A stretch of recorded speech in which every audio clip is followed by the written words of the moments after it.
Alright, for this we're going to be looking at how to incorporate resources using the web page and demonstrating that you understand those resources and how they're being used effectively.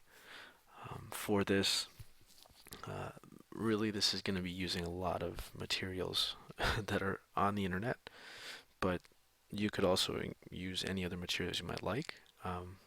So I'll just go here. This is just an example. This isn't really a unit. I'm just putting it as a unit, for example, if I want to use that unit.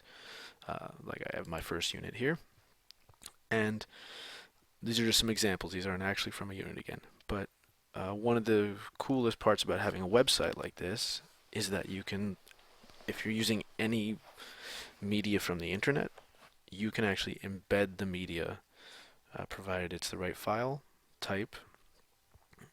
But if it's from like YouTube or anything else, you can embed that directly in there.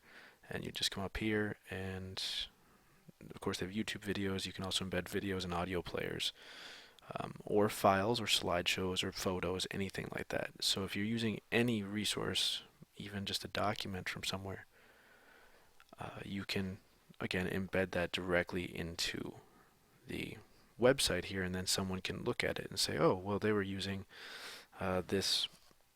Perhaps maybe I have a file or something that I want to use. Like I know for my teaching certification courses, they had a number of different web pages they would link to, or PDFs or something like that that they would link to that we would need to read over. So that could be something you just embed directly into here, and maybe even highlight some important areas that you think need to be notated. And the beauty of it too is not only that I can embed it, but I can also put a little note next to it and explain exactly what I'm using it for, perhaps. If I'm using this video to show how Japanese wood block printing works and the importance of it and the artistic ideas that it presents, I could put that on there so that when the administrator or someone comes into the classroom, they don't think I'm just showing a video for the heck of it. They can see what it really means to the class, because it might not always be apparent. I mean, in addition to that, it also helps with that reflective practice, although this falls more under the first domain, with resources and knowledge. It could also fall under that fourth domain of, being reflective in your practice, because I'm going to have to sit and think about what is this really doing for the class? Is it really that important? Is it just a waste of time? And I can, because I'm going to have to actually sit and put a few details to really get that distinguished level that I'm trying to achieve. But here's an example again. This is just I'm putting in some videos I might use, or of course in a language class I might put some audio. I might also put dialogue or something like that.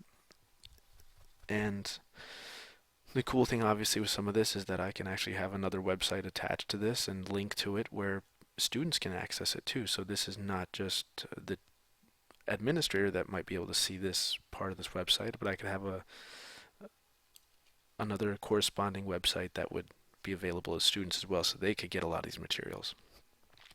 Another great way to use this would be that in classrooms, I know like kindergarten classrooms are a great example where they have their own vocabulary for all the little stations and areas and activities that they might do, because they do a lot of activities, and every class really has their own vernacular to describe all the activities that go on, depending on the teacher and their personality. So what you might do is just post, maybe if you have pictures of what was going on in the class, of the activities, or of a specific area, or this specific game that you use, and I can post this picture, and then I can describe exactly what we use that for, so that when they come in and they hear, maybe such and such a station or such and such area, they won't be totally blindsided by it and confused by it. And then I can also explain how it works and the importance of what we're bringing to it. Um, Another way to do that is actually to take some video of the class in action. Of course, you might need to get some documentation to say that you can show the students. I'm not sure how that would fall in if we're just showing this to administrators, how that might fall in line with that, but If not, you get some documentation from parents saying, hey, I'm going to use this for documentation for the administrators. So can I take video in the class? And from what I understand, most parents are not really against that. But you can also embed the activities themselves and how they work.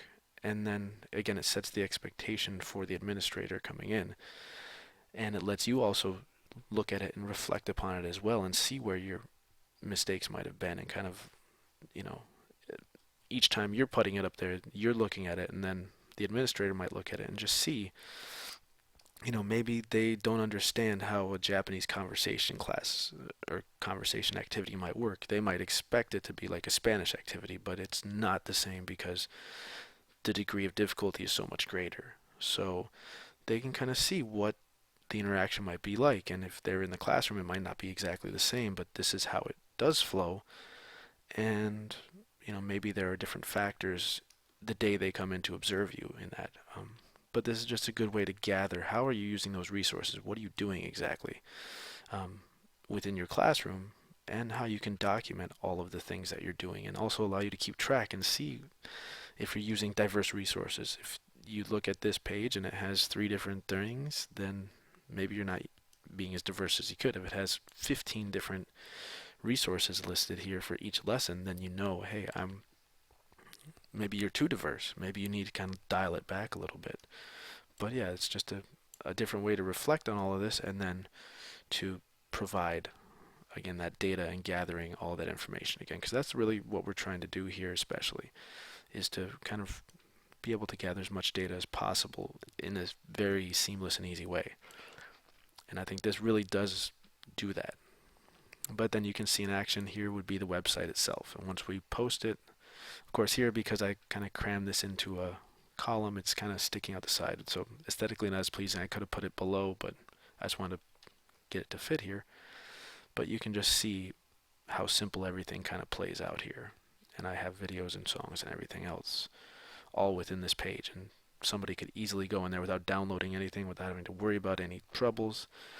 Boom, they have it all.